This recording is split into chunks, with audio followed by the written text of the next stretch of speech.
Жараткан Алла Субхану ва Таалага чексиз мактоолор болсун.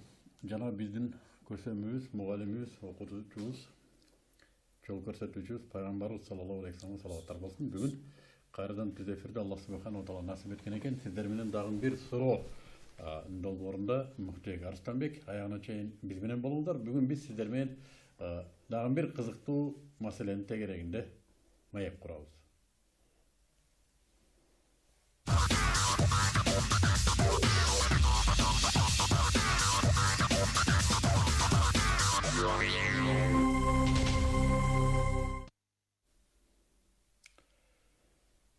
Аян телекомпаниясы Санарип телевизиондук мейкиндигине чыккандан баштап эле биз буга чейинки ушу Марбатова студиясында жасалып келген долбоорлордун баардыгын сиздерге жаңы форматта берүүгө колубуздан келишинче аракеттенип келатабыз.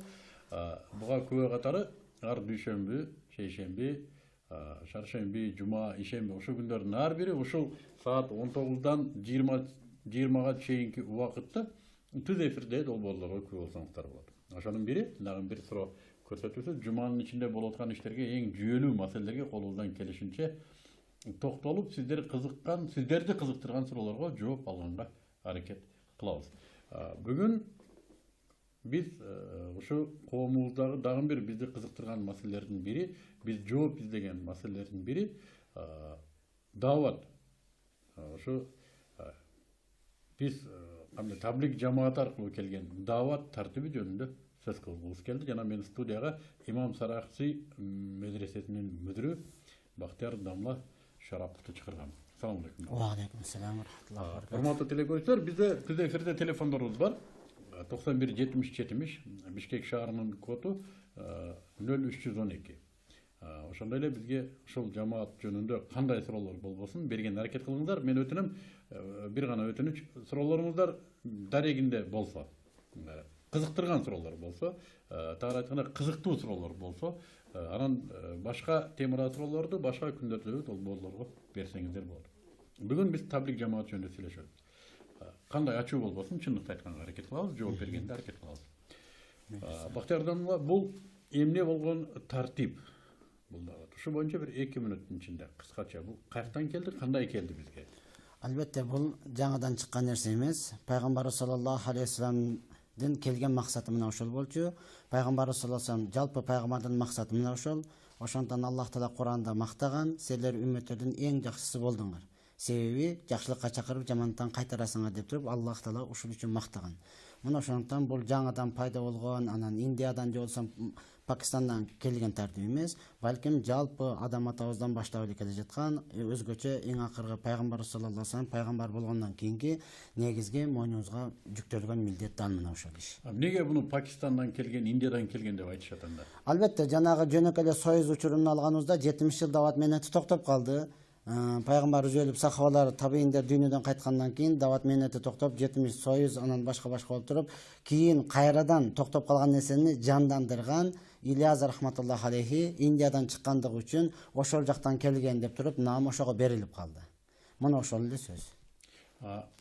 Бияка Кыргызстанга ошону Союз урагандан кийин кимдер алып келди? Кандайча келди бизге? Муну боюнча чындыгын айтканда так мен кандайча келгенini так немеси жок, эсимдечи.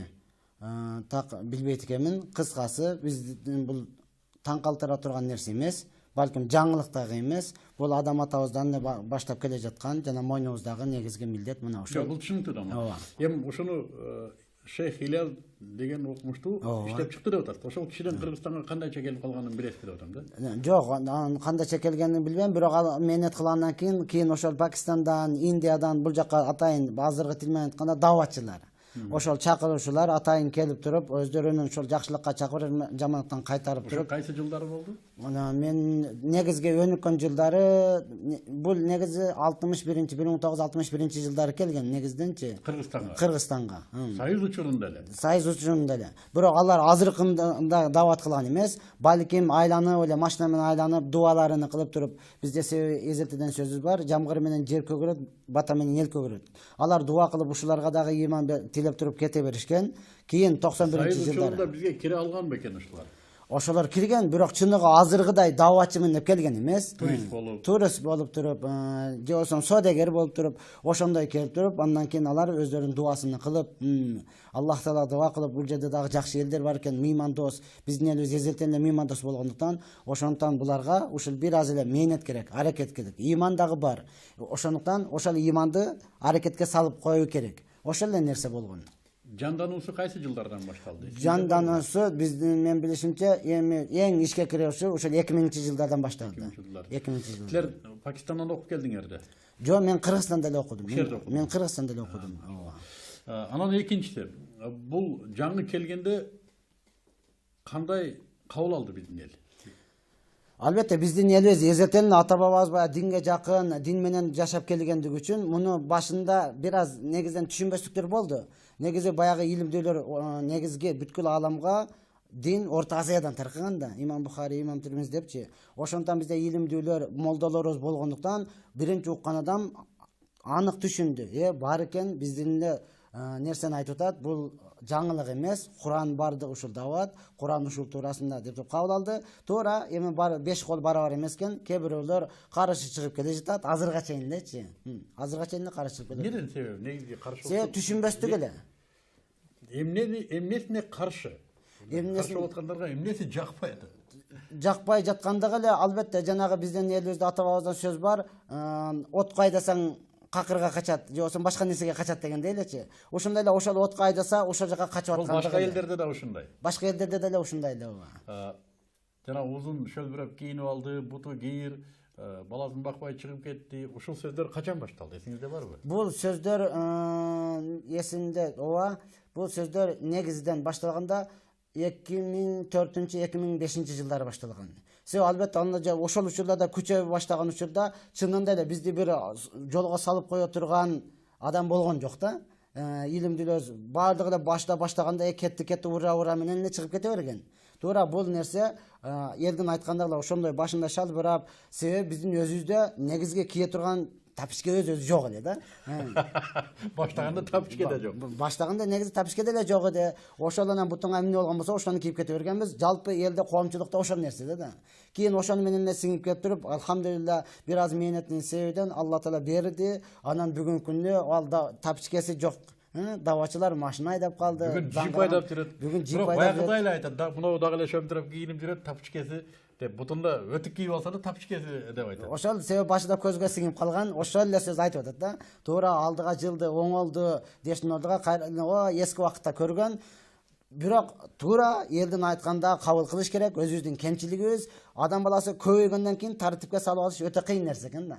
Өзүңдүн бир балаң болсо, тарбия кылыш оңой экен да. Ал 5-6 болгондон кийин азыр оңой эмес, ал бала да оңой эмес азыр. Ошол бала оңой. Үйдө телевизор бар, интернет бар, көчөгө чыкса реклама бар, жылаңач кыздар бар, арак бар, баары жок бар, оңой эмес. Баланы да тарбиялай албайсың. Вот өзүңдүн балдарыңды керек болсо тарбиялай жатасың. Ошондон кече күнү эле мен өзү 40 күндүк жамаатка чыгып аткандарга барып айтып бир катарчы. Эми бир жамаатка чыкканда 12ден 8ден жогору адам чыгат. Алардын аркасында ар кандай адам бар арасындачы. Ар бирөөнү айтып түшүндүрүш албетте оор нерсе.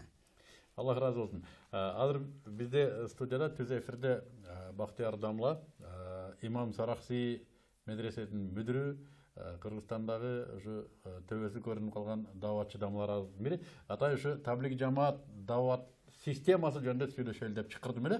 Биз бир көзүрмө менен кийин кайра жолугушабыз.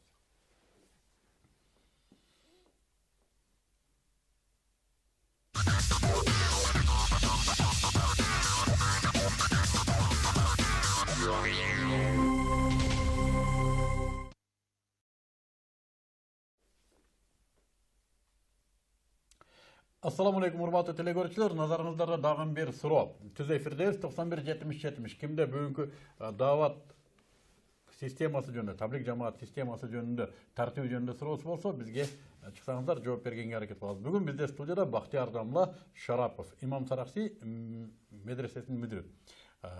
Эми ушул тартип жөнүндө сүйлөшөлү. Өзөгүндө канча шарт бар эле башында? Шу бизге келгенде канча шарт келди, жана кыргыздар канча шартка жеткирдик? Жана эгер мүмкүн болсо ошо шарттарды бир чукулап өтөлү. Бизге келгенде 20 шарт менен келген. Кийинчерээк дагы кошулуп 28ге чыкты да. 28'ge çıktı. Hazır ошол бойдон эле 28. 28 şart. 28 şart. 3 günlük, 10 günlük, 40 günlük. Bizde 10 günlük yok, 3 günlük, 40 günlük, 4 aylık. Hazır mına şartların qarab öteli. Esingizde var mı bu ne olgun şartlar? Şartlar ova, en birinci bu şartlardan negizden 4 nersege kilgişpeybiz. Birincisi meçitin işlerine kilgişpeybiz. Ekinçisi sayasatga kilgişpeybiz. Üçüncü ümmetin kemçiligine kilgişpeybiz. Mazhaplarga kilgişpeybiz. Dördüncü mazhaplarga kilgişpeybiz. Emnege kilgişpeybiz. Mına oşa köpsün aytılат da bular kantip sayasatga kilgişpeybiz deydiler. Sayasatga kilgişpesiңер, sayasatçılar işletet. Men uşuga bir mындай negizde жооп берген дамланы көрө элекмин. Балким сиз жооп бересиз. Эмне kilgişpeydi? Себеп бул деген өзү атайын оңолойн даватка чыккандын өзүнүн ниеттери бар, и максаты бар. Даватка чыкканда эң биринчи 4 ниет менен чыгат. Биринчи Алла ыраазычылык үчүн. Алланын өкүмү. Алла Куранда айткан, сен Роббуң жолго чакырган деп. Экинчи ниети, мен пайгамбардын сүннөтүнө тирилтейин. Пайгамбарыбыз 24 саат бою кандай жашоо кылган болсо, ошондой кылайын. Экинчи ниет. Үчүнчүсү мен оңолоюн. Мен оңолсом бүткүл аалам оңолот деген уран менен. Төртүнчүсү үммөттүн күйүтү үчүн. Үммөт жалпы инсандын күйүтү үчүн. Себеби бүгүнкү күнү жалпы инсан, көпчүлүк үммөт чекеси сеждеге тийбестен дүйнөдөн өтүп баратат. Эки нерседе талашамадыр да буна. Пайгамбардын сүннөтүн тирилтүү. Пайгамбардын сүннөтүндө жихад да бар. Албетте. Кантип тирилтет энди бул нерсе? Балким сөз алмашып калдыбы же кандай? Жок, сүннөт дегенден кийин туура жихадтагы бар, ар биринин өзүнүн учурунда. Негизинен бизде сүннөт пайгамбар саллаллаху алейхи вассалам үйүндөгү 24 сааттык амалы. Негизги амалы ошол. Анын ичиге кире турган болсоң, туура жихад деген бар. Анан бир эле учурда баардык нерсени кыла албайсың, албеттечи.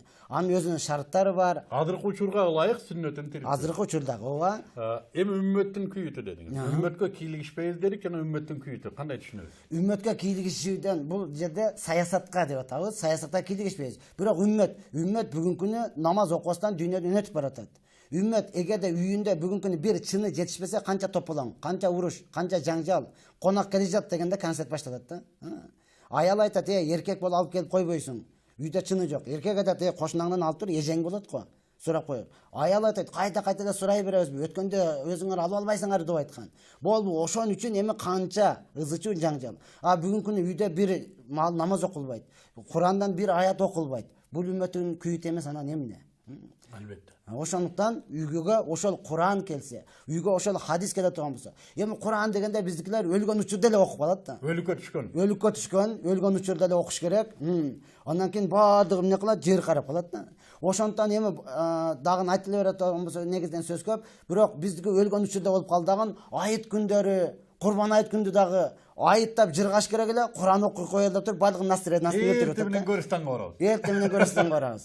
Настроение түшүп атат. Эми элестетиң, туулган күнүң болгондо эртең менен Куран окуса кандай абалда каласың да? Досторуң келип атып эле туулган күнүнөн кийин Куран окуп коюлса кандай абалда калып атат да? Мына ошондуктан бул Куранга көнгөн жокпуз. Көнгөн жокпуз. Куранга көнө элекпиз. Дамла бизде бир коңгуроо бар экен. Алло.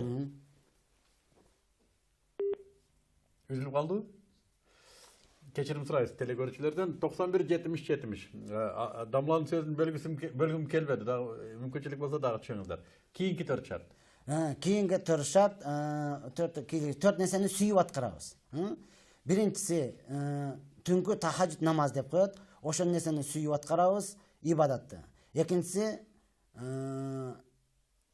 азыр чукул сураганын нерсене жок. 4 нерсени сүйүп аткарабыз, мына ошондой элечи. 4 нерсени 4 нерсени сүйүп, 4 нерсеге кийлигишпейбиз.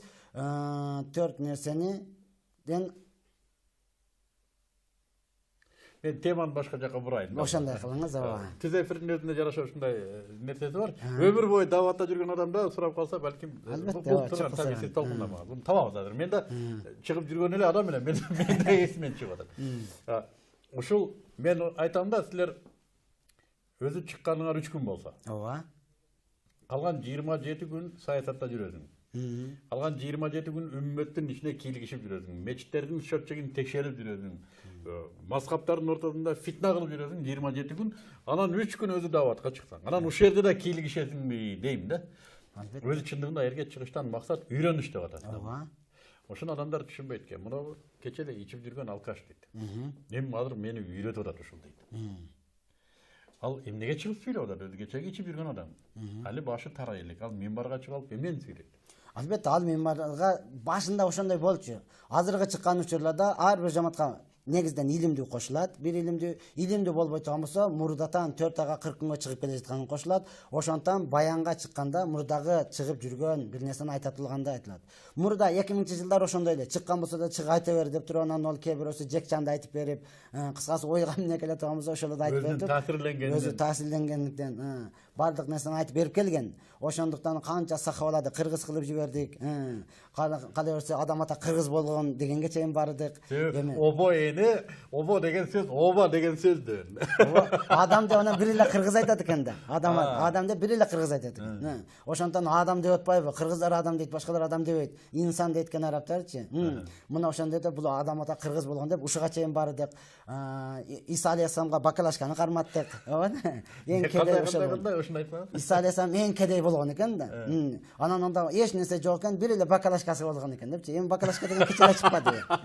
Ошого чейин болду. Кудайга шүгүр. Деген илимдүүлөр өскөйдү, бир канча окушту. Анан ошонун негизинде азыр илимдүүлөр кошулат. Болбосо мурда даватка чыгып келгендер. Жаңы чыккандар неме кылбайт, айтпайт. Ошол эле учурда анан аларга дагы түшүнүш керек. Пайгамбар саллаллаху алейхи вассаламдан сахабалар сурады. Биз амал кылгандан кийин анан элге айтышыбыз керекпи? Же амал кылбасак дагы айта беришибиз керекпи? Дегенде пайгамбар айтты, амал кылбасаң дагы ошонун билгениңди айта бер. Албетте азыр бүгүнкү күндө айтып атпайбы, даватка чыгыш үчүн илим керек деп. Туура илим дегенде максат эмне нерсенин пайдасыны, эмне нерсенин зыянын билесиң. Ошону айта бер. Кечирет дамла, бизде бир коңгуроо. Алло.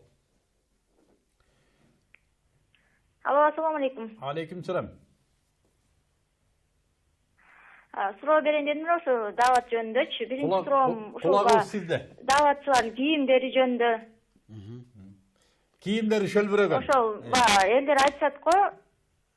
Жок, эмне үчүн ошо узун жашынакай сүннөт кийип жүрүп, кыздардын хиджабына ажылаттагандай ачык кийинип, эркектер аялга окшоп, аялдар эркекке окшоп кийингендерди айтпайт да.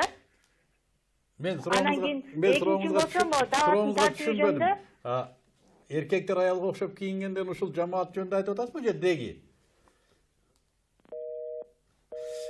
Кийим жөнүндө. Мен түшүндүм мунун суроосуна. Бул жакшы ыймандуу эжелерибиздин бирөөсү экен. Айтып атат, ошол жакшы узун кийинип жүргөндөргө каршы чыгат дагы, ачык жүргөндөргө каршы чыкпайт. Караңгылыктагы. Албетте бул мыйзам ченеминдеги десек дагы боло берет. Же болбосо негизден баягы тыйылган нерсе кызыктуу көрүнөт экен да. Тыйылган нерсе кызыктуу көрүнөт экен.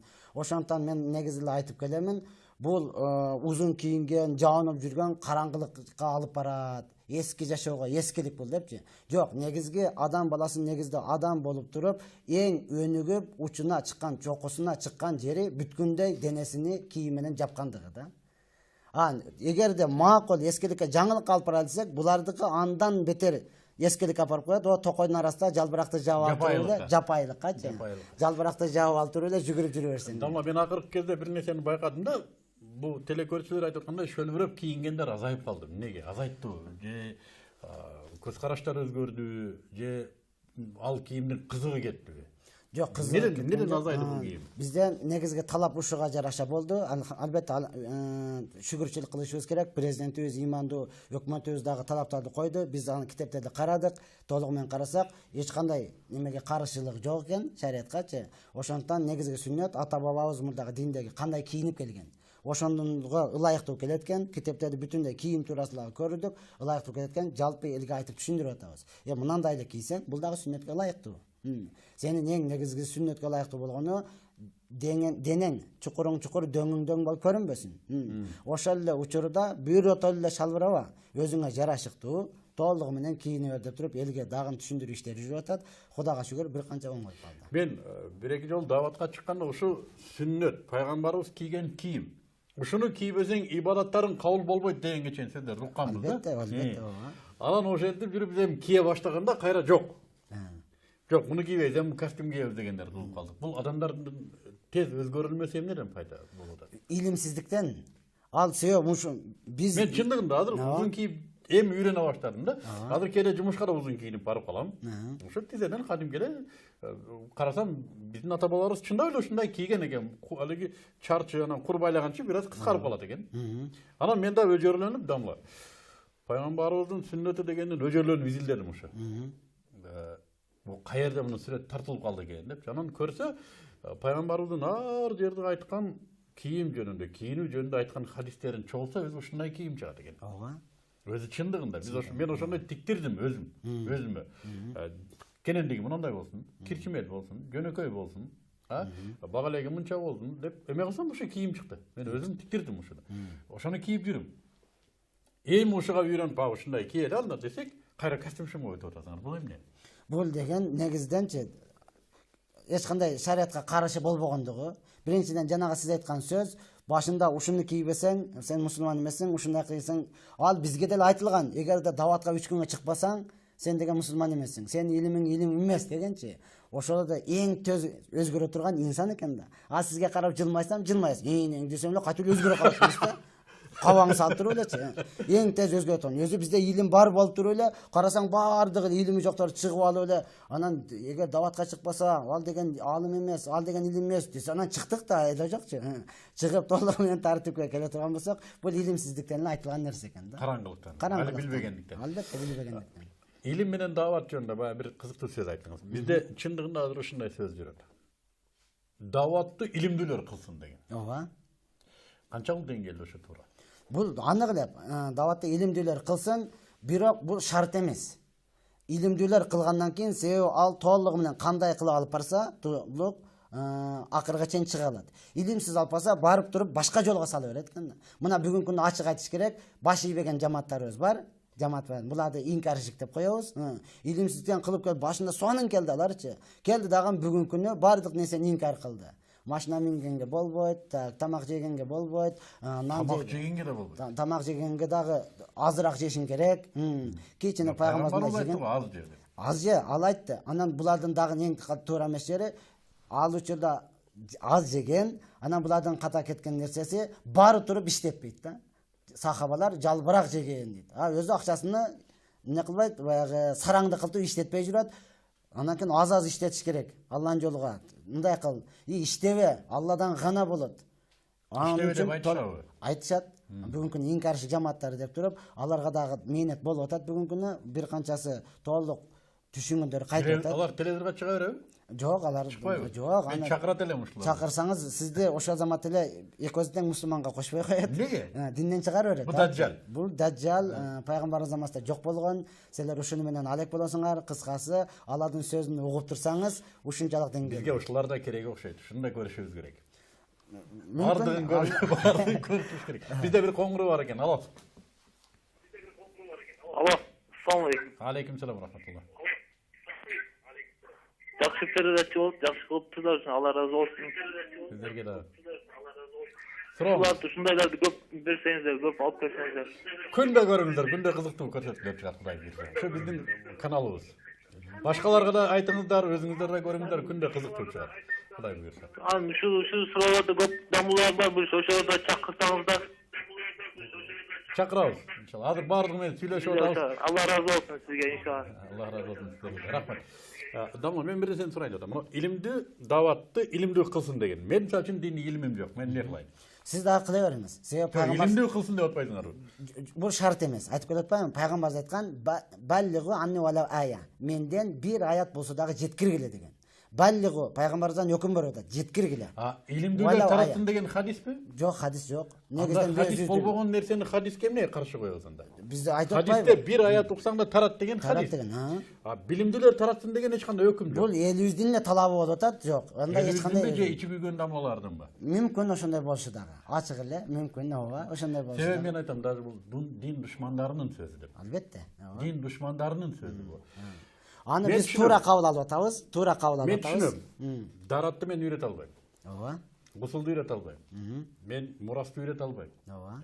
Закетти үйрөтө албайм. Мен ага билимим жок. Бул дамланын иши. Албетте. Бирок акмак, арак ичпе. Аялыңды урба. Ооба. Энеңди бак дегенге акылым жетет. Жетет, ооба. Бизде канча билимдүү бар? Ашы барда бир 50. Ооба, негизги. Калганыбыз отура берсек мурдубуз чукулап. 50 киши жетеби Кыргызстанда бүгүн бүт сойкуларды токтотконго? Бүгүнкү арак кештери токтотконго? Жетеби 50 киши? Эч качан. Демек, динди жеткирүү ар бир акыл иштеген адамга милдет. сөзсүз. Ошондон биздин этикат боюнча, биздин мазхаб боюнча, имам Азам мазхабында негизден өзү бир адам токойдо эле жаралып калды. Жалгыз жаралып калды. Жалгыз элечи. Ага жетке турган пайгамбар дагы келген жок, даватчы дагы келген жок, илимди дагы келген жок. Ошол адам өзүнүн акылы менен билишлиги, Аллах бар деп ишенишлиги важип деген да. Мына ошондой болгондон кийин калган адамдар Кудайга шүгүр жетип атат, калгандарга айтып сөз жеткириш керек. Бүгүн мынау сөздүн ээсин мен дин душманы деп айтам да. Эмнеге дебейсизби? Биз бирөөгө барып айтабыз. Ал акмак энесин урган да. Ооба. Ичип алып. Анан ага барып айтабыз. Эй, бул мусулмансыңбы сен? Алхамдулилlah мусулманмын дейт. Эй, мынау мусулмандын иши эмес. Сиздин билимиңиз барбы дейт. Ооба. Не деп жооп бересиң? Ага бир жанагы алым болуп көрүнгөн бирөө айтып койгон телевизордон. Динди билимдүүлөр таратсын деп. Ооба. Муногу бизге өтө чоң каршылык кылууда. Бүгүн динди паровоз айдаган да таратыш керек. Сөзсүз. Доктор да таратыш керек. Өтүкчү да таратыш керек, бардыгы таратыш керек. Дамналар илимдүүлөр эмне кылатса алар үйрөтүш керек. Алар үйрөтүш керек жашоону. Мына мен мындай деп элестетем бүгүнкү даваттан. Даватчылар экиге бөлүп карайм да. Ошо бизге окшогондор элди чакыруучу. Үй, мына жерде сонун жашоо бар. Мынаяка кел. Эки дүйнө бактылуулугу мынакта. Кел. Чакырып чогултуп беребиз. Анан кантип жашоону сиздер үйрөтөсүздөр, алымдар. Даратты мынтип алабыз. Мына жерде сүннөт, мына жерде фарз, мына жерде мустахаб. Оң кол менен оокат жейбиз. Үйгө мынтип киребиз, мынтип чыгабыз деп шариятты илимдүүлөр үйрөтөт. Биз чакыруучуларбыз. Чакырып берүүчү. Баягы мечитте минбарга чыккан кечек ичип жүргөн бала да ушундай да. Анын милдети чакыруучу. Ал моюндагыдан кутулду. Ал чакырды динге. Өзү токтоду жамандыктан жана динге чакырды. Калгандарына да ошону түшүндүрүш кыйын болуп атат. Албетте муну дагы азыркы дават бөлүмүндө иштеп жаткан Билал Дамылабыз өтө сонун кылып айтып берди эле өткөндө. Жалпы мүдүр директорлордун чогулушу болгондо ошондой айтты эле. Азыркы жалпы даватчылар булар как скорый катары. Скорый ооруп жаткан адамды кай жактан болсо да алып келип жеткирип берет. Тез жардам. Тез жардам. Аны дарылаган бул илимдүүлөрдүкү. Илимдүүлөрдүн ал операция кылыш керек, башка кол тийбейт. Алчы аны барып көрүп анан алып келгенге кол тийбейт. Ошондон жалпы инсан бул тез жардам алып келип мешке киргизсин, илимдүүлөргө берсин, алар өздөрү дарылайт. Өтө сонун. Өзү ансыз деле эл көпчүлүгү али баласы ичип кеткенде алып келип атат. Албетте. Балам ичип кеттим, не кылам? Өзү урушат, шөлбүрөп жүрөт деп. Ооба. Урушат деп шөлбүрөп жүр, мына сакалыңды кара деп урушат. Анан эсине түшөт, мен баламды жаман ичип атат да ошо кандай кылсак болот деп. Өзү урушуп атып анан айтат. Ооба. Эл ушундай экен. Дама мен эсиме түштү. 4 нерсени көбөйтөбүз деди. Ошолор эмне? 4 нерсени көбөйтүшлүгүбүз. Зикир ибадатты көбөйтөбүз. Зикир деген Аллах Тааланы эстеп, намаз окуп ибадатты көбөйтөбүз. Андан кийин ушул даватты көбөйтөбүз. Жакшылыкка чакырып жамандыктанчы. Ал келгенден кийин жөнүнө отура бербестен өзүңдүн билгениңди айтып көбөйтөбүз. Кызмат. Кызматты көбөйтөбүз. Бүгүнкү күнү кызмат кылбай калдык да. Эч кимге кызмат кылбай калды. Ошондон негизги пайгамбар саллаллаху алейхи вассалам көпчүлүгү мындай хадис эмес, элдин оозунан айтып берет. 10 адамды динге алып келген болсо, 9-уну кызмат менен алып келген. Бирөөсүн дават менен алып келген депчи. Аты мааниси өтө жакшы. Мына ошол кызматты көбөйтөбүз. Дагы 4-нчиси Жардамдашып койгула студиядагылар. Даватка чыккандар барбы? 4-нчиси эмне? 4 нерсени көбөйтөбүз деди. Түнкү намаздарды көбөйтөбүз? Илим зикир. Жок, аны сүйүп жашайбыз. Аны сүйүп аткарабыз. Илим зикир, даватты, кызматты. Анан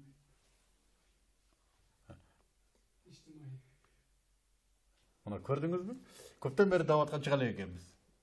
Чыккан менен баягы негизден анык эле чукул сураганда бар нерсе да учуп кетет эмеспи? Дамла кара. Азыркы дават мурдакыдан 3-4 жылкы мурдакыдан айырмасы барбы, жокпу?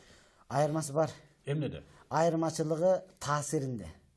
Мурда ар бир адам чыкканда мен оңолуп келейин, үйрөнүп келейин деп баандык талап менен чыгат эле, көп таасир болот эле. 3 күндө келгенде эле баардыгы ыйлап, болду, үйүнө барып туруп аялына сиздеп, катынынан кечирим сурап, үйдөгүлөрдүн баардык кызматын өзү кылат эле.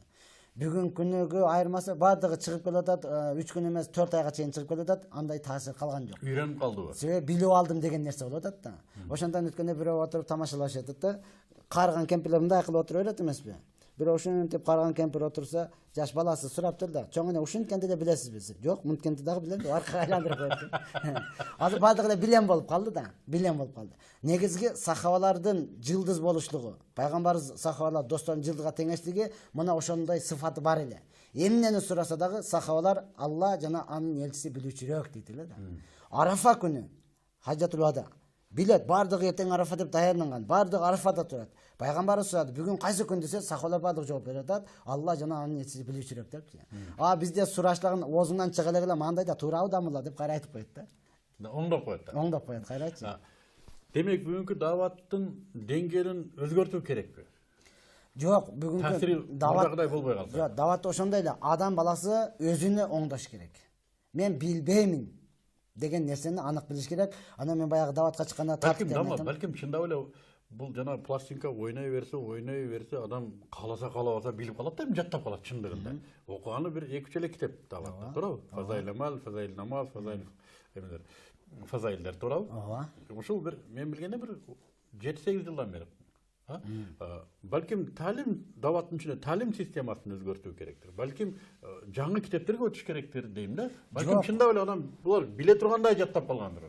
Жок, пайгамбарыбыз мисалы фазаил амалды алып эле карасаңыз, башында биринчи хадис келет Усман разияллаху анхудан, силердин эң жакшыңар Куранды үйрөнгөн жана үйрөткөн.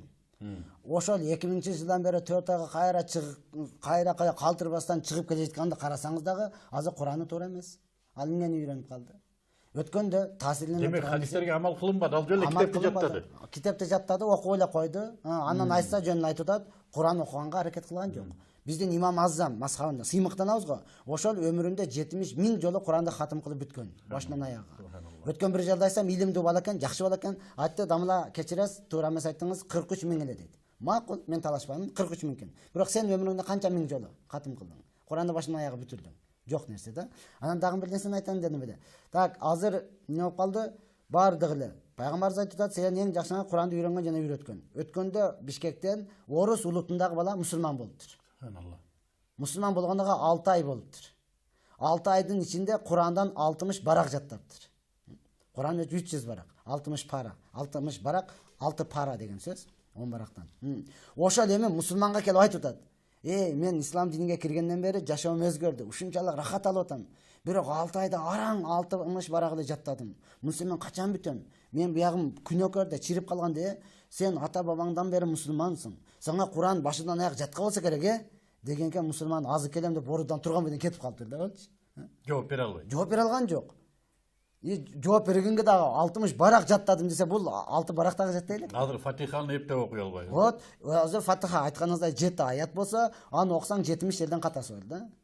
Ана мен тилим келбей кеткен, тилим катып калыптыр. Мен ошол жерден көп жерде айтам, тил катыбайт. Эгер чынында эле тил катса, бирөөдү сөккөндөн катыш керек эле да. Бирок дамла сиз туура айттыңыз. Демек мен түшүнүп атам, бу хадистерди жаттап алдык. Китепти жатка билдик, бирок ичиндеги өзөкө маани берген жокпуз. Аны турмушка киргизген жокпуз, туурабы? Эч качан. Демек ал бул турмушка киргенден кийин билдим деп айтышыбыз керек экенде. Оппа. Ошон үчүн Умар разияллаху анху айткан, мен эгерде кааласам, бир күндө эле Куранды жаттап коет элем. Бакарада канча жүргөн да? 12 жыл жаттаптыр. 12 жыл. Вот.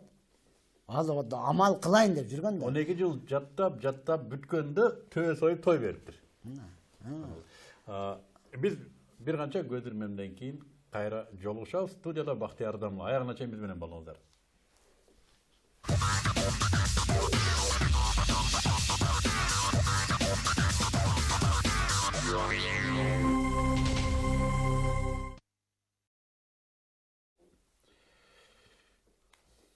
Assalamu alaikum. Biz tüze efirdeyiz. Ayan televizyoniyesi. Dağı bir sıra Dolbor'un ayantı. Bugün bizde stüdyoda İmam Saraksi medresesinin müdürü Ağırgödögü Bahtiyar Damla Şarap. Bugün biz tablik cemaatı jönünde söyleşip oturabız. Азырда мечиттерде даватка үгүттөө ташкил мурдагыдай эле жүрөбү? Жүрөт, ооба, мурдагыдай. Эрдеги илгери менен эсимде. Ошо бекинип отуруш керек да, качан ташкил кылып алат. Качан бизди, өй Дамла туруңуз. Ажеке, 3 күнгө ниет кылдым деп качан бирөө келип түртүп берет. Же жок дей албайсың. Ушинтип бекинип отуруш керек. Азыр кандай? Азыр Кудайга шүгүр анчалык бекингендер жок. Себеби көпчүлүгү чыгып келди, билип калды. Азыр бирок дагы да таң калыштуу нерсе, чыккандарын карасаң көпчүлүгү жаңылар да. Биринчи жолу, экинчи жолу. Мурундан чыгып келгендер каяка кетип баратат? Түшүнбөйм. Россияга балким башка жака жеткирип аткандыр. Башка жака. Ошентип жакшы ниет кылабыз. Азыркы мына ушул тартип кандай даватка чыгуунун тартиби азыр? Муфтияттан бир уруксат алып дегендерди уктуп элем. Албетте муфтияттан уруксат Ушул алат. тартибин айтып өтсөң. Тартиби даватка чыга турган адам бланка толтурат. Ким бул өзү? Каяктан келди? Анан үй бүлөсү жооп бердиби? Эгер 3 күнгө чыга турган болсо оңой эле. Себеби баары эле кайтып келет да. Ошол эле учурда өзүнүн акчасы менен. Башка бирөөдөн эмес, өзүнүн акчаң, өзүнүн чөнтөгүндө көрсөтөт акчасын, андан кийин чыгат. Эгерде 40 күнгө кетип бараткан болсо, көбүрөөк убакыт болгондуктан ал бланка, маалымат, өзү ким болуп иштейт, үй бүлөсүдөн уруксат, ата-энесиден, аялыдан уруксат. Ошондой эле ошол аялдын участковыйдан уруксат, имамыдан уруксат. Бардыгын алып туруп, анан муфтиятка алып уруксат алат. Түшүнбөдүм. Ата-энеси уруксат берсин, аялы уруксат берсин, имамы уруксат берсин, участковый уруксат бербей койсочу, чыкпай калдыбы? Уруксат ал негизден Кудайга шүгүр бардыгы динде болгондуктан участковыйлардагы ата-энесин бардыгын карап туруп, ал дагы макул. Жок, мисалы да, мисалы үчүн бирөөсү мейли атасы жөнөтпөй койду. Бүтүп чыкпайбы? Жок, чыкпайт. Ошол атасыга кызмат кылып, кайра дуа кылып туруп, ошону Аялы жөнөтпөй койсочу. Алды дагы. Аялына да кызмат кылды. Аял да кызмат кылат. Бул сахабаларыбыздын үйүнө кирбей тарап кеткен деген сөз эмне болду? Ал ошол учурда болгон да. Азыр биздики ага эч кандай туура келбейт. Биздики ага эч кандай туура келбейт азырчы. Эмнеге? Себеби бизде бардыгы иман. Иман бар, бардыгы кафир деп айта албайсың. 95, балким 97% мусулман. Эмнеге аны жөнөтпөй жатат? Себеби бул үйгө кызмат кылбагандыктан балким жумуштан качып кетип баратат. Мен өзүмдүн жашоомдо көрдүм. Бир адам, өзүм тууганыбыз, ушул Арча бешикте турат. Ичип эле жүрө берди. Ичип эле анан аялы бечара кайра алып келип, дем салдырып, кайтарма кылдырып, ал жак бул жак өзүнө келди. Машалла, келип сүйүнүп, эми даватка чыгаралы деп даватка чыгарсак, жанагы инкар жамаатка кошулуп кетип атпайбы? Ол иштебеген адам баары иштебейт экен да. Ошондуктан ого кайра атабыз, үйүңө кызмат кыл. Бардыгы ыраазы болсун, сен келгенден кийин ошолорго мээнет кылып туруп, дин бардыгына кошо таркаш керек. Бүгүнкү күнү өзүңдүн аялыңды динге көндүрө албасаң, чыгып туруп сырттагы элди кантип көндүрөсүң? Дама мен артта калдым окшойт. Мага кеч жетеби билбейм. Мен үйдөгүлөр ачка калса да мейли деп чыгып кеткени калдым да. Мен үйдө аларга бир 2 килограмм эт, 4 килограмм картошка алып келгенден көрө, четке чыгып дават кылып, Аллахтын жолунда кызмат кылып, алардын ажалы жетпесе өлбөйт. Аллах берген рызкы менен бир нерсе кылып жашап турат. Мен адамдарга динди жеткирбесем жооп берип калабыз. Кой, мен диңкилдеген бойдон барайын, силер ачкадан өлбөйсүңөр.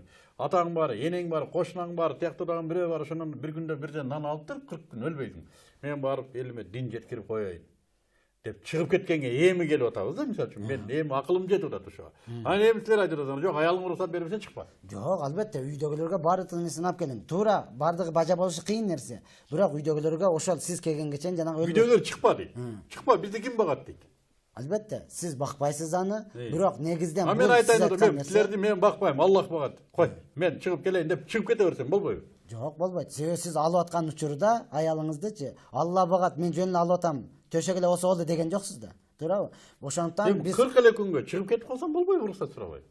Бүгүнкү күнү талап ага жооп бербейт. Эмнеге? Себеби Кудайга шүгүр, бардык жерде бар, анчалык деңгээлде зарылчылык жок. Керек болсо, азыр пайгамбардын заманасында дедиңиз, пайгамбардын заманасында бирөө экөө ата-энесин ыйлатып келгенде, пайгамбар кайра үйүнө кайтарган. Сен энеңди, ата-энеңди кандай ыйлаткан болсоң, барып ошондой күлдүргөн деген да. Ошол дооруда ушунчалык зары болгон учурда. Бүгүнкү күнү Кудайга шүгүр анчалык деңгээлде зары эмес. Эми Кудай көрсөтпөсүн. Эртеге кайсыдыр бир каналда ошо дават кылмыш болуп жүргөн мусулмандардын аялына ошондой катуу ушундай атака коюлса, күйөөлөрүңөрдү кой бербегиле даватка деп.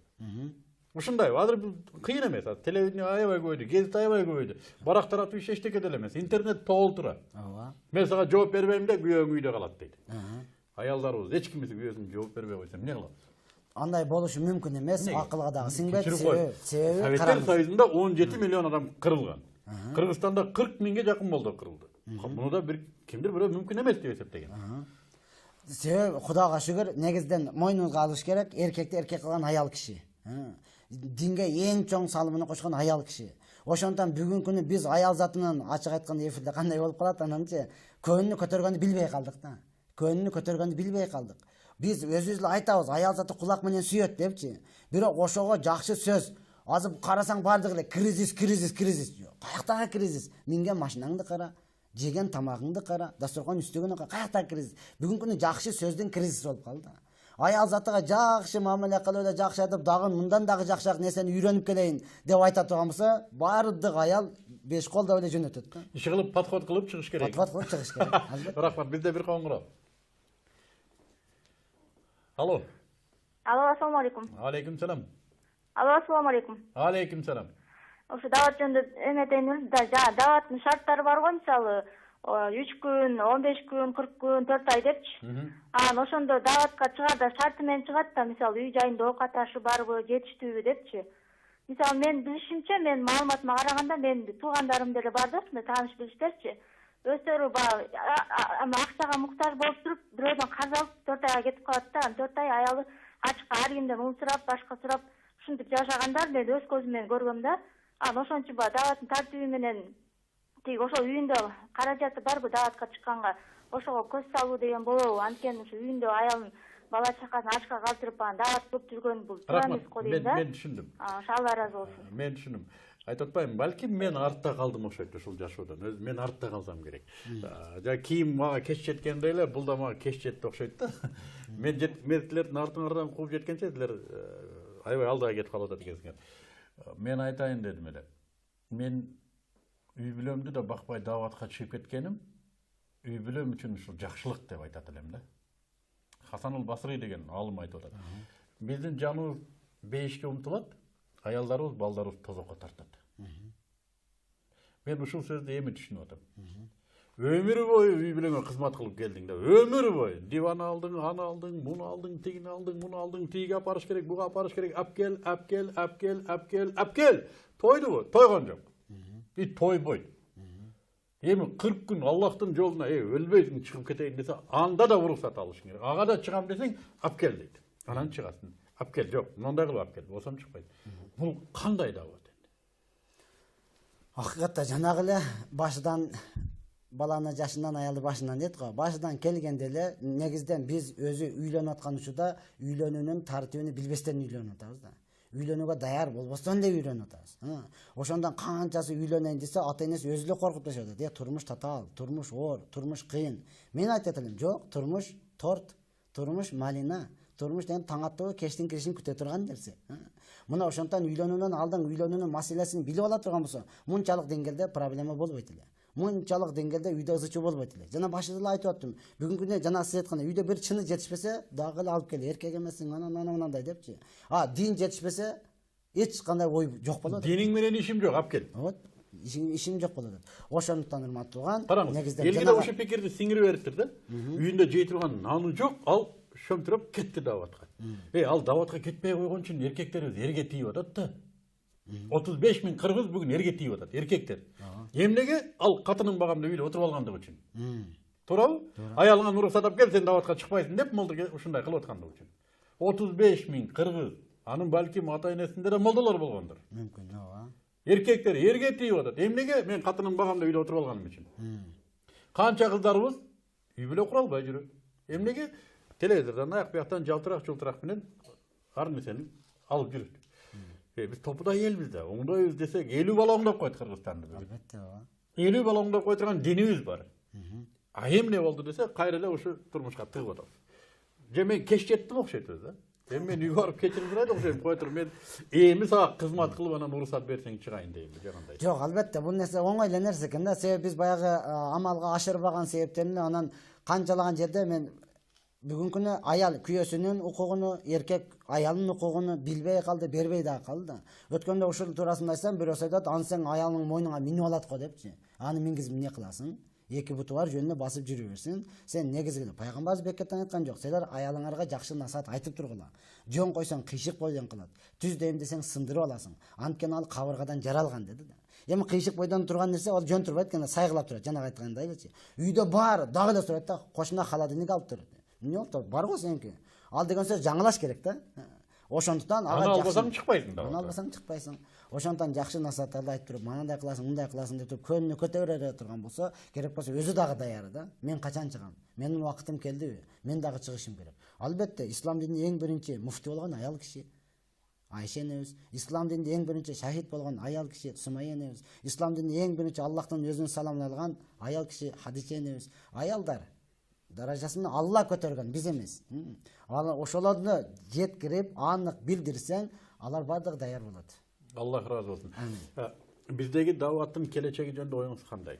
Бир суроо келтир. Даватка чыгуу бул дин жеткирүүбү же таратуубу дейт. Кечиресиз, ушу жооп берип коелу. Экөө бир эле да. Таратуу деле баягы жеткирүү да экөө бир эле сөз, синоним эле да. Экөө бир эле сөз. Келечеги жөнүндө.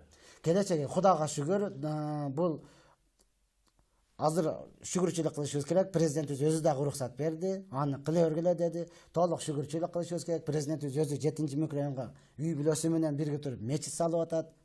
Келечеги албетте мунун алдында. Эми ошону туура жеткирип, таратуу менен баш ийип кыла турган болсок, бул толук Кыргызстан бүткүл дүйнө жүзүнө ислам динин жеткирген. Бизди курчаган мамлекеттердин бардыгында таблик жамаатына тыюу салынды. Ооба. Туурабы? Туура. Россия эбак салган. Өзбекстан, Тажикстан, Түркмөнстан, Казакстан бардыгында салынды. Кыргызстанда эле калды. Бизде да салынышы мүмкүнбү тыюу? Мүмкүн десек дагы болот. Ооба. Качан себеби биз баягы тартиптен чыгып туруп, баш ийбей койгон учурда бул булар тартипке караган деле жок. Россияда тартип бузулган деле жок. Казакстанда деле негизде мен айтам, негизи өзү бул таблих деген өзү жамаат жок. Таблих деген жамаат жок өзүчү. Анан кийин даватчы деп коюп алышты. Даватчы бардыгы эле даватчы да. Ошол тартипке дейли, ошол тартипке тыюу салынды да. Мен кандайдыр бир укук тебелөө же бузуу же бир коомдук бейтартип иштер болгон жок. Бул мамлекеттердин биринде андай болгон жок. Бирок тыюу салып койду. Тыюу салып койду, тыюу салган менен тыйылган жок да. Себеби бул ичинде дагы да жүрүп атат. Тыюу салган жок. Жүрүп атат. Туура тыюу салды, тыйылып калган жок дегеним. Эгер бизде дагы ошондой болот болсо, бул баары ичиден кете турган нерсе. Анда аны бирөө жарым көзөмөлдөй алабы? Анда көзөмөл жок болуп калат. Бүгүнкү күнү ачык койгон учурда көзөмөл бар. Канча 3 күндүк чыкты, канча 4 айдык чыкты, канча 40 күндүк. Ошондон көзөмөл болгондон ачык коюш керек бир нерсени. Эгерде муну ачык койбосоң, булардын эки тартип бар да. Маданий тартип, анан Мекке тартип дегенчи. Мекке тартип булар үйдө деле конокко чакырдым, той кылып атам деп туруп чакырып деле берип кое берет. Ал учурда тартипке салыштык өтө кыйын болуп калат. Ошондон дин акыйкат болгондон ачык мечитте туруп эле акыйкатты айтып атат. Биз илимдүүлөр Кудайга шүгүр, жалпы эл шүгүрчүлүк кылышыбыз керек, ачык болуп аткан нерсени угушубуз керек. Дин акыйкат ийилет, эч качан сынбайт. Акыйкат сүзүлөт, эч качан үзүлбөйт. Ошондон толук мээнетти кыла беришибиз керек. Алхамдулилlah шүгүрчүлүк кылыш керек. Ушундай президентибиз эмне кылды? Ачык уруксат берип койду. Саатты дагы бир жолу көрсөтүп койчу, жарыкка чагылдырбай. Рахмат. Дамла, муногу үй бүлөлүк даватка чыгуу маселеси боюнча аялдар менен чыгып атат да. Ошол маселени да түшүндүрүп өтсөңүз. Албетте шүгүрчүлүк кылышыбыз керек. Бүгүнкү күнү аялы менен дагы даватка чыгышлык. Аял менен чыкканда 3 күнгө чыгат. Андан кийин 3 жолу чыккандан кийин кайрадан 15 күнгө чыгат. Андан да бир жылга бир жолу эле. Кийин анан 40 күнгө чыгат. Мына ошол бардыгын айтат элем элибизге, аялдары менен, кыздары менен, күйөөлөрү менен чыксын. Качан чыккан учурда гана аял киши өзүнүн чыныгы, диндеги ордуну, өзүнүн канчалык деңгээлде кадыр баркыны ошондо түшүнүп атат да. Ага чейин түшүнбөй жатат. Үйгө динди аял алып кирет дейт. Ооба. Азыр мен байкашымча бул даватка чыкпагандан тышкары учурда да аялдардын өзүнчө таалим өтүп турат экен да. Буну кимдир бирөө көзөмөлдөйбү? Бул программалар каяктан түзүлөт? Булар эркектерден түзүлөт, мечитте эркектер түзөт. Мисалы көп жерде базар күнү болот, саат 12-ден 2-ден болупчу, аны эркектер түзөт. Кимдин аялы окуп берет. Кимдин аялы баян кылып берет. Кимдин аялы өзүнүн негизи мурдан чыккан. Кимдин аялы келген конокторду күтүп алат. Эркектер аны түзүп туруп, эркектерге берет. Анан алар барып туруп аялдарга айтып, аялдарын алып келет. Эркектер тарабынан көзөмөлдөлөт. Бизде бир коңгуроо бар экен. Алло. Алло, assalomu alaykum. Алейкум салам. Men суроом бар эле, мастурат жамаат боюнча. Ушул баягы аялдардын чыгуунун мастуратка зарылдыгы жана шарттары боюнча жооп берип койсоңуз. Рахмат, жакшы суроо берди. Бүгүнкү күнү өтө зарыл нерсе. Себеби мен айтып келем, эркекти эркек кылган аял киши. Аял жакшы, эр жакшы, вазир жакшы, хан жакшы. Аял чыга турган болсо, андан кийин эркекти алып кете турган ошол нерсе. Көп жерде айтам, эркек бул дөңдө турган эле трактор. Түртүп жүргөсөң жүрөт, болбосоң тура берет. Ошондо жүрүп кетсе жакшы. Пат-пат өшүп калганса өлдүң да. Ошондон эркекти эркек кылган аял киши аял затынын чыгып, өзү көзү менен көрүп, биздин даража манандай экен го деп күйөөсүнөн талап кылышлыгы керек. Анан албетте мунун шарттары аял заты негизден өзүнүн күйөөсү менен чыгыш керек. Эгер жаш кыз турмушка чыга элек болот болсо, ата энеси менен чыгыш керек. Агасы бир тууган махрам деп коет. Ошол менен чыгыш керек. Сөзсүз шарттары мына ошол. Дагы мени кызыктырган суроо. Мына биздин көчөбүздөн никап кийген кыздар көп өтчү болду. Ооба. Ушул эмне болгон кубулуш? Бул деген негизден албетте Аллахтын өкүмү, фарыз, аял заты бүткүл денесин жаап жүрсүн деген. Неге аял заты королева? Аял заты бул ханыша, аял заты бул падыша. Алла аял затынын даражасын көтөрүп өкүм берди, бүткүл денесин жаап жүрсүн. Качан? Көчөгө чыкканда, базарга барганда. Ушул никап чоочун эркектерге милдетке киреби аялдарга? Албетте милдетке кирет. Мен билгенден бет менен кол авратка кирбейт. Туура, бул хитептерде бардыгында жазылган, ал намазда гана. Аврат деген сөз, уяттуу, намазда ачылып калса, намаз бузулат да. Ошондон бети, колу, алака, буту намазда ачык болсо, намаз бузулбайт деген сөз. Имам Азамда ушу аврат болбогон жерге кол тийсе да болот дейт. Ооба, дара сынбайт. Демек намазда кантип эркек менен аялдын колун тийиш мүмкүн? Демек бул намаздан башка абалга айтылса керек го. Жок, негизден бул имам бизде сынбайт деген сөз да, өзүңдүн аялың. Жок, мисалы үчүн ошо кол тийсе сынбайт. Эркек менен аялдын аялы болсо да. Дарат намазда айткан эмес. Ооба, дарат сынбайт деди. Бирок даратта эмен намазда турганда баары кол тийбейт. Бири-бирине кол тийиши мүмкүн эмес. Демек бул башка шартка айтылган чечимби дейм да? Жок, бул өзүнүн аялы менен. Өзүңүздүн аялыңызды көчөдө жүргөндө кармап жүрөсүз. Даратыңыз сынбайт. Имам Шафида өзүңдүн аялыңды кармап жүрсөң дарат сынбайт. Демек, кармап жүрүшкө мүмкүн болсо, ушуга эле бет да кирип атса. Бет да ачык жүрсө болот экен да. Жок, ал намазда. Бет ачык жүрсө деген сөз башка эркек бар да, көчөдөчү. Башка эркек карабасын. Башка эркекти Куранда көзүңү түшүрүп жүр деди. Ооба. Башка эркекти көзүн түшүрүп жүр деди. Бүгүнкү күнү көзүн түшүрбөй жатат. Ошондон аалымдарыбыз айткан, аял затына эң негизги бет жамбашына жапканга караганда бетини жапсын деген. Эмнеге? Себеби чоочун эркек аял затынын жамбашыга карап кызыкпайт, бетиге карап кызыгат. Мен ушуну айтайын деп аттым эле. Бетин жапкан сайын көргүсү келгендер бар да. Кетирисинче кызыктырып атпайбы аны?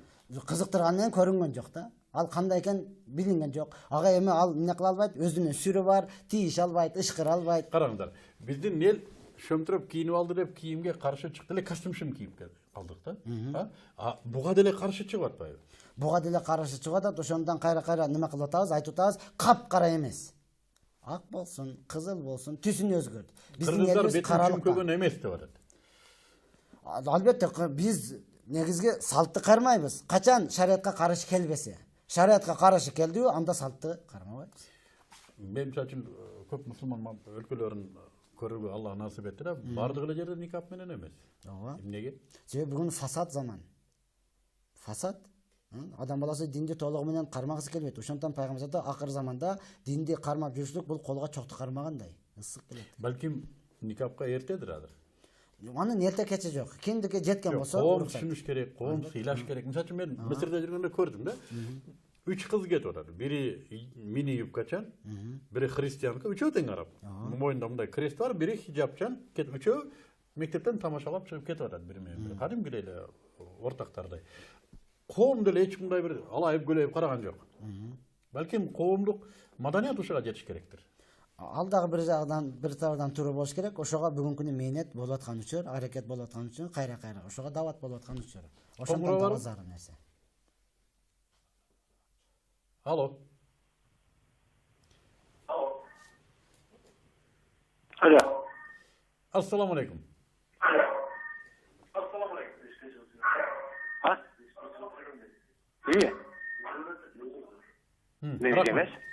Рахмат, урматтуу телегөрүүчү. Мындай телефонду түшүнгөндө байланыштырсаңыз да, бизде акыркы мүнөттөр дамла. Сиз даватчысыз. Мен сизге мүмкүнчүлүк берейин, эркин микрофон берейин. Алиги өлөрүңө 3 мүнөт калса эмнени айтат элең дегендей. Сиздин 3 мүнөтүңүз. Менин 3 мүнөтүм бүгүнкү күнү шүгүрчүлүк кылыш керек. Алхамдулилlah президент өз уруксат берди. Ушунчалык болот. Кененчилик бүгүнкү күнү алхамдулилlah кризис заман эмес. Бүгүнкү күнү токчулук, молчулук, ата бабабыз жебеген, ата бабабыз ичпеген кийимдерди кийип, жашабаган үйлөрдө жашап, минбеген унааларды минип атабыз. Бүгүнкү күнү эң негизгиси дагы адам баласы жакшы жашоону каалайт. Алла Куранда айткан, кимде ким иман келтирип туруп жакшы иштер кыла турган болсо, мен ага сөзсүз эң сонун жашоо берем деген. Ошондуктан ар бир адам чыксын, Алланын жолуга чыгып көрмөйүнчө каршы чыга берет бул нерсегечи. Толук менен ошондон чыксын, тартиптерин көрсүн, эртерээк аракет кылсын. Эртең күнү кеч болуп калат. Бүгүнкү күнү мүмкүнчүлүк бар, Кудайга шүгүр. Колубуздан, тилибизден бардык нерсе келип турат. Эртең күнү кеч болуп калат. Себеби адам баласы төрөлгөндө оң кулагына азан, сол кулагына коомат айтылат, бирок намаз окулбайт да. Эмнеге? Ар бир мешитте азан коомат айткандан сөз намаз окуйбуз. Инсан төрөлдү мусулман, оң кулагына азан, сол кулагына коомат айтып, унчукпай эле кетип калдык.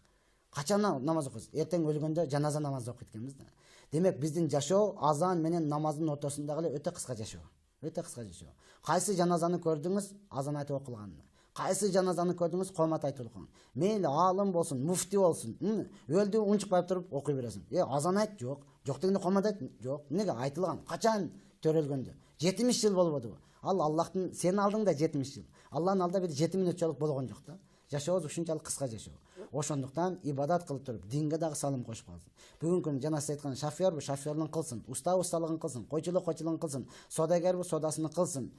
Ошону дин менен кошо кылсын. Калат экен эле бар жогун тыгып атыр, мен убактым жок, мен иштеп жатам, мен бош эмесмин эмес. Бардыгы менен кошо кылсын, мына ошондо жашоосу берек болот. Себеби бул адам баласы жүрүп турган эле машина сыяктуу. Бүгүнкү күнү бир машинаны минип туруп Бишкекти бүтүндөй айланып чыксаңыз 5 литр жетти. Дал ошол эле маркадагы, ошондой эле машинаны минип айланып чыксаңыз 500 литр дагы жетпей калды. Эмне болду десең, ичи бузук, майы жолдо эле агып калды. Бүгүнкү күнү бир адамдын жашоосунда бир айга 500 сом жакшы жетип атат. Бир адамга дагы эле 5 миллиард дагы жетпей атат. Дагы эле мага алып калсам, иштеп калсам. Жок, урматтууган, бул жашоо эгерде чынында эле жыргал жашоо болсо, төрөлгөн инсан төрөлгөндө ыйлабастан төрөлөт эле. Күлүп келет эле да, мен келдим жыргал жашоого деп. Эгерде бул жашоо ушунчалык эле бул дүйнө таза болсо, өлгөн адам көмүлгөндө жуулбастан көмүлөт эле да. Мына ошондуктан бул жашоо жыргал эмес, жаш наристе ыйлап келип атат. Өлгөндөн кийин ал жаназа окуп туруп, анан жуулуп туруп, майрам сууга алынып туруп, андан кийин көмүлүп атат. Ошондуктан эсиңдин барында этегиңди жап демекчи, эртерээк аракет кылып, ойгонуп, ар бир адам жүрөктөн чечим чыгарсын. Болду, асман жерге түссүн, жер асманга чыгып кетсин. Мени кызыктырбайт. Дин менен жашайм десе, дин менен жашоо өтө жеңил, дин менен жашоо өтө рахат, дин менен жашоо ушунчалык жыргал. Туура үйрөнүп калган жаман адат бар, андан чыгыш бир аз эле кыйын, ошого мээнет керек. Рахмат, Алла сизге разы болсын. Мен өзү чындап сизди көптөн бери эфирге чыгарууну арзу кылып жүрдүм эле. Аллага шүгүрлөр болсун. Бүгүн сиз келдиңиз, мен дагы көп чыгарганга аракет кылам. Эгер мүмкүнчүлүгүңүз болсо, келип биздин каналдан сабактарды өтсөңүз да болот. Урматтуу телекөрүүчүлөр, мен чолок акылым жеткен бир нерсе болду. Мындан 10 жыл мурда тоба кылдым, мен биз деле айдан түшкөн жокпуз. 10 жыл мурда түштөн кийин Бишкекте мастын үстүнөн аттап басчубуз да. Бүгүн Кудайга шүгүр 6 ай 7 айда бир мас көрсөк көрөбүз, көрбөсөк жок. Бул эмнеден десе, ушул дин мээнетинде жүргөн балдардын иши менен, ошолордун себеби менен болду. Канча ыдырап бараткан үй бүлөлөр сакталды. Канча ичип кетип аткан адамдар жолго түштү. Канча адамдар ата энесине кайрылды. Канча балдар күйүмдүү балдарга айланды. Мунун бардыгы калькуляторго түшө бербейт. Бул Аллахтын берекеси, даават менен келди. Ар бир эл өзүнүн дааватына жоопкер. Демек биз бул дааваттын кадырына жетишибиз керек. Муну биз жашоо принцибибиз катары сакташыбыз керек. Биздин жашоо эрежебиз. Биз кыргыздар эреже менен жашаган элбиз.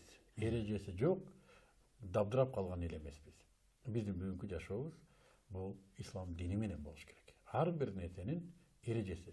Кантип жеткиребиз? Бул даават. Катасы бар. Тамтаң эми бастык. Жыгылабыз, кайра турабыз. Анан бойго жеткенде көрөбүз. Assalamu alaikum. Эмки жумага чейин.